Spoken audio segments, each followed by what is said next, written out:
like her security. She likes being in the pool when we're going. I set her up with, well, she usually has a bed in there, but she peed in it, got on the bed. She does a really good job peeing on the puppy pads right there, but the other night it was rocking and rolling, and it went on her bed, so I threw out her bed. It's in the garbage can in the dinghy. We keep our trash in the dinghy. So I put a towel in there, but she loves it. And I think she feels a little lost when she's not in her pool and we're underway. It's a pretty nice, smooth, calm night so far. It's a little overcast, but that's okay because we've gotten quite a bit of sun. Jeremiah's a little red too. Set myself up back here. But I think we have about 2.5 more days. We'll be crossing the Gulf Stream back to the United States. It's a bit of a weird feeling. I always said we were never going back, you know, but now we are going back. But we're going back to continue on. That's the most important thing. We have a little bit of a passport issue with Reese. He needs a new passport's expiring in July, and from what I understand, oh, there he is. Come say hi. Say hi. What are you doing? Oh, go in the fridge. Okay. Bye. We can't renew it because he's under 16, so he's like a new passport. And from what I understand, it's going to take several months at this point to get it renewed. Yeah, so we're gonna go back just to be safe. The water's in the fridge. Let's go find some water.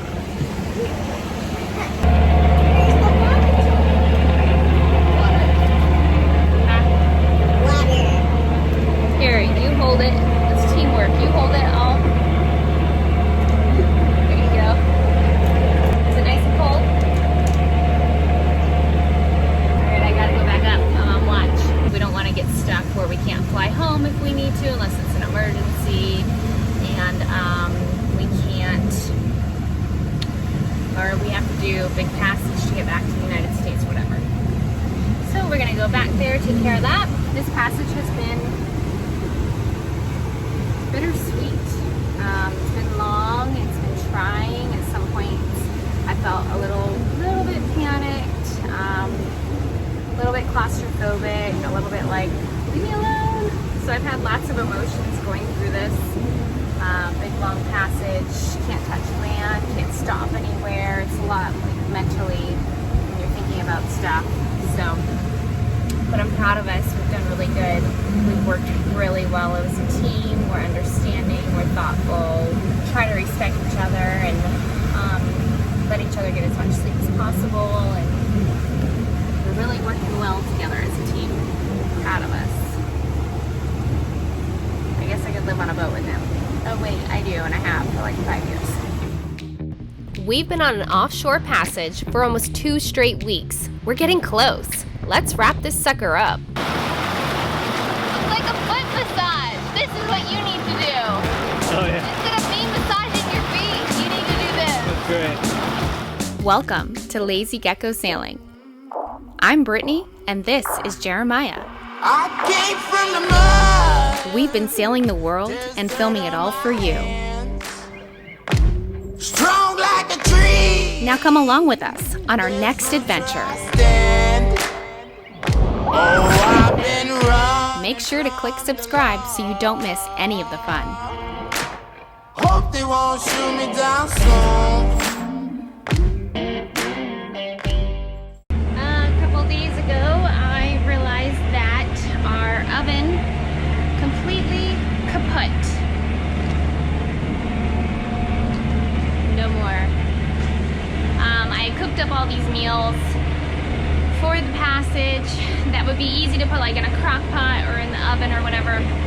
And I've been trying to light my oven along the way, fighting it, battling it. I'd be like pouring sweat. So I think we finally came to the conclusion that it just has died. I couldn't even really light it. I had to like stick a lighter in by where it would catch, the propane comes out to catch it, light it on fire. And then I'll try one more time. I had like a frozen pizza I wanted to throw in there, and tried to light it, and the whole thing actually, like a huge flame came out of it, which is odd, so I wasn't holding down the propane. I don't know, I'm not gonna try it anymore. So I have some hamburgers I'm gonna cook up for lunch, but I'm gonna throw them on here. I got Jeremiah to grill them up last night, so they're already cooked, and I'll heat them up on the stove. That'll be super easy. And the pizza, I kind of realized I'm gonna try to cook it on the grill tonight if the winds die down. One of the many things I love about Calypso is how redundant she is. Even if something fails, we still have options, so we just keep keeping on.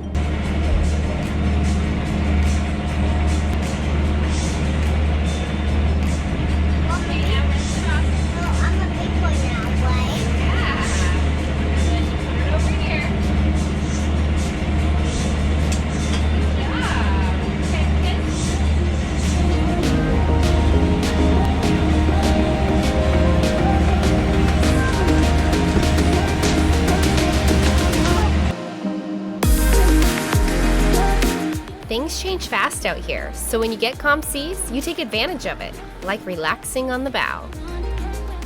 Are you just chilling? Just chilling, listening to the waves. Listening to the dinghy? Yeah. But I think it like rubs our the fenders, right? Yeah. It's funny because it's been doing it this whole time, and the other morning, I think I was just so tired, it was like bothering me. I'm like, I'm listening to it this whole time. I know, well, I find like, you know, when you're sailing, especially when we were sailing fast there, you hear all these noises and stuff. We were sailing fast for like 3 or 4 days, and like, you know, all of a sudden my brain picks out a sound and I'm like, but was that new? Was that happening before? What is that? You know, then eventually after obsessing it goes away, but... That's totally like you. Yeah, that is me. We've been doing shifts. We started basically right away. We first started out where we tried like 6 a.m. to noon, Jeremiah, and then noon to 6, me, and then 6 to 9, Jeremiah, then 9 to 12, me. So it would be 2 6-hour shifts during the day, and then the night would be 4 3-hour shifts. But we weren't really liking the 6 hours. That was like too long, and you find when you're going, you don't really sleep a full 6 hours anyways. You kind of sleep 2 to 3, and then you wake up just because things are happening. You want to check on the person. So I preferred the 3-hour shifts. So we ended up doing just 3-hour shifts all day, all night. But really, what kind of happens is Jeremiah does more day stuff, and I do the cooking and cleaning up and, you know, all that stuff. But then I think right around 3 p.m. we start the 3-hour shifts. And then right around noon, we stop and we kind of just work together throughout the day, right? Yeah.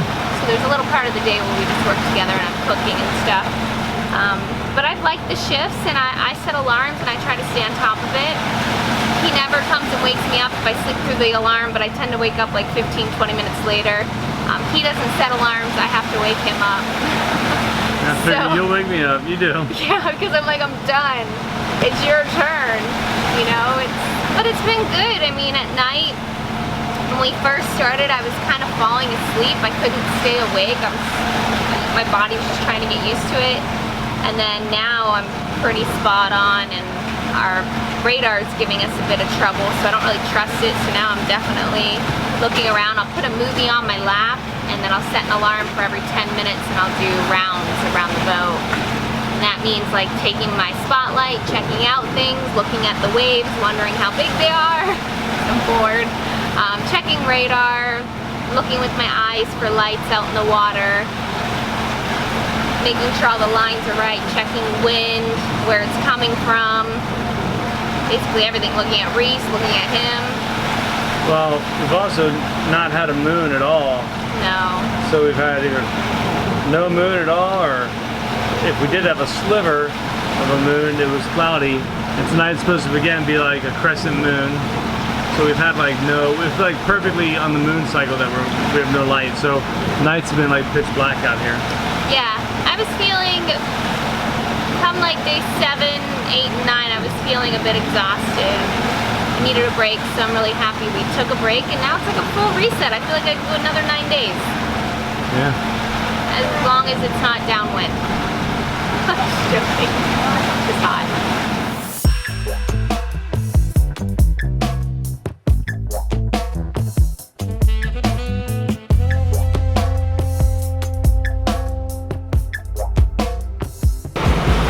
What's cooking? Good looking? Pizza! That's what I'm talking about. Yeah! A little Exuma sound pizza. There we go. When your oven kaputs itself, you can still throw pizza on the grill, right? Yeah, man. You know who made me think of that? And Yeho. Yeah, Abel. Yeah, they would always, Ellen. well, Ellen, she would make up pizzas and they would put them on the grill, and I'm like, man, that's a really good idea. So when our oven went down, boys were like, we want pizza, and I have frozen pizzas to just super easy, and I'm like, well, we can't make it. And Yeho went off in my head. I was like, let's put it on the grill. Yeah, looks good. It does look good. Really good. You might want to turn it down a bit. Right. Can we? Yeah. Pizza going down the Bahamas. Yeah, Exuma sound. Yeah. The only thing is, if it's super windy, we can't use our grill. Yeah. Because of the placement of it, but nice and Following winds, following seas. Yeah. Little pizza. The Gulf Stream is calm today. And hot.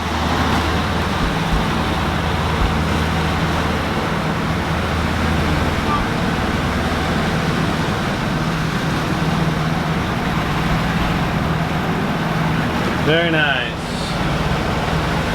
We are motoring. No sails are up. The winds are at 2. Apparent. They're behind us and they're not doing anything. So we're coming across the berries, and what you have to do with the Gulf Stream is basically plan to move 2.5 knots north as you're going across at an hour. Or yeah, 2.5. No. You need to plan to move 2.5 miles north each hour you're in the Gulf Stream. It's about 45 miles wide. We were going to be in it for like 6 or 7 hours. It worked out to be about 17.5 miles we were going to drift north. So all you do is you pick where you want to be, where you want to land, and then you go 17.5 miles south and you aim for that. Our heading was 300 degrees, and we were aiming for Delray Beach. And actually I could show you what happened. Right here. This is our backup chart plotter that we use just in case something fails out there, but you can see this is our path, or our heading. That's what we wanted to go to, right around Delray Beach. And the yellow is actually what we're doing. It's not because the boat's turned, that's the Gulf Stream pushing us up to where we want to go. And as of right now, it looks like we're going pretty perfect for what we want. So even though we're going much more further north, our heading is still 300, which is here. So we're just going like this. It's just pushing us up. And the cool thing is, if you start lower and you're going north, you'll get speed out of it. So we're going like 8 knots right now, which is really nice. So we should get there around between 6:30 and 7 tonight. Sunset is 8. And that'd be nice to be able to get there before it gets dark and get an anchor. And this is day 12 of our trip. It took 12 days. How are you feeling? A little salty.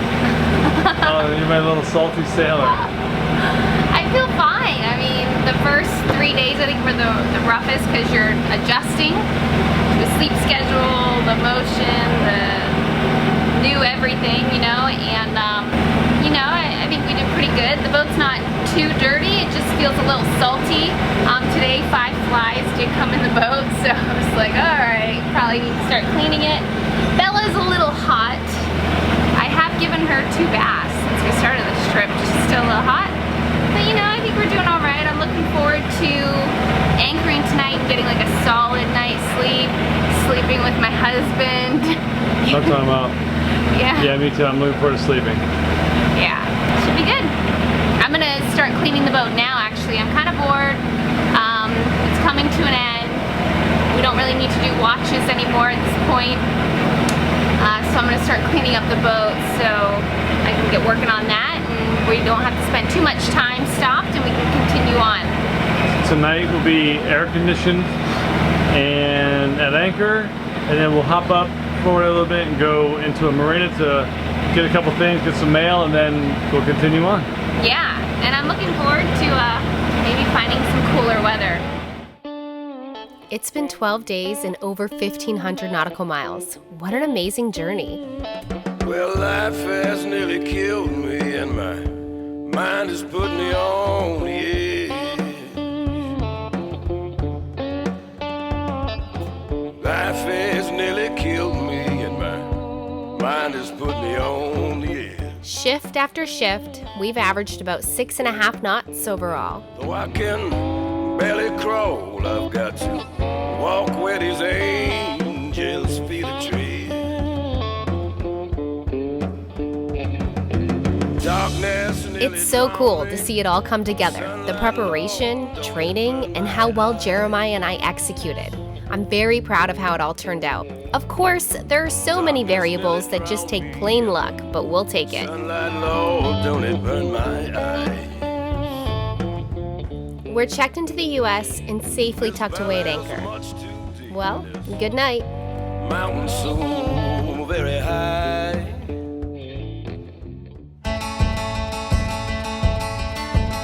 Coming up on the Lazy Geckos. It looks hard. Moments like this that you'll remember. Probably set itself with the, oh, there's another one coming. During a storm, you should put stuff in your microwave. How's your pill assortment? Just slap a sticker on? Go for it. Slapping a sticker on. Not that it's fixed, but we have tried. I have an hour left on my watch. Got an Uber to get some groceries, and we saw this cute little bar to stop at. Tara said she'd take one for the team. So that's what we're doing. We want to So we'll be sure to get that on video. But hey, we got a nice split down here. I thought I saw you coming, so I flipped it on. Here's your coffee. Thank you, baby. You ready for this? No. We're passing Billy Joel's estate.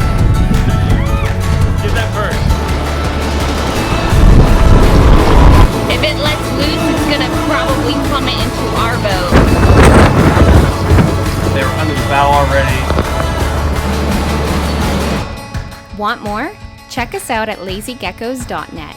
Remember, patrons can get complimentary access.